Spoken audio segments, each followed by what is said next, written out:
Hello there, it's Nick from TSPROF. This is our second video where we are covering top common mistakes that we make in sharpening. If you haven't seen the first one, here is the link above. So today, let's cover the next few ones and find out how to avoid them.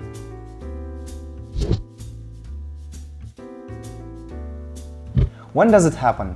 When a grain falls out of a coarse stone, a more fine stone can capture this bunch of falling grain and fix itself inside the bunch.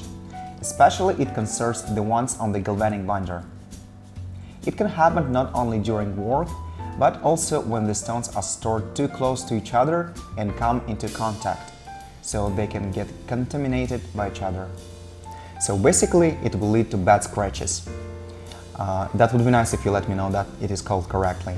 But in other words, these are the rough scratches which don't meet the abrasiveness of that particular stone, and it will scratch the blade surface in a chaotic manner.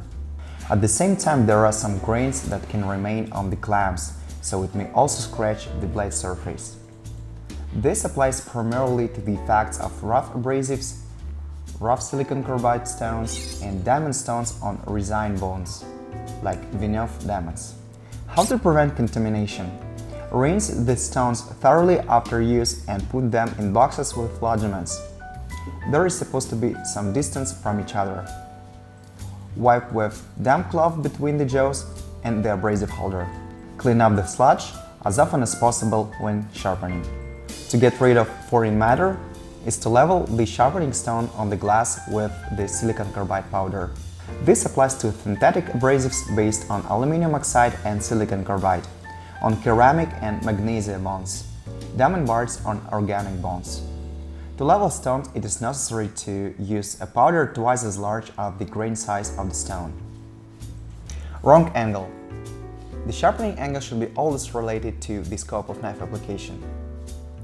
You have to choose an angle depending on what kind of work you're gonna do with this knife and what kind of steel it has. Powder steels above 60 HRC allow you to sharpen knives at very small angles and use them effectively at these angles.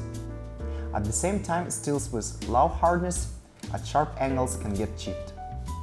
Keep in mind that the bigger thickness behind the edge of a knife, the visually worse the secondary bevel will look at small angles, so it will expand. Respectively, if you sharpen kitchen knives, keep in mind that the angle should be small enough. Hunting knives require large angles. Standard outdoor knives demand even more because you have to button or chop with this knife. Time control, or to be more precise, insufficient visual control during sharpening. When we sharpen one side of the blade longer than the back side, it leads to different secondary bevels on both sides, and as we know, it doesn't look very nice. That's why, especially during roughing work, it's necessary to ensure that you work on one side of the secondary bevel for the same amount of time. So turn the knife over more often. To control the time, we recommend using hourglass because you can not worry about your dirty hands and scratching the screen of your device. The time control process allows you to keep an eye on the symmetry of the secondary bevel, and later on you will develop the skill as a sharpener and you will no longer use any clogs. So this will also increase your level of sharpening skills. Thank you for watching this video. I hope you've learned something new from this.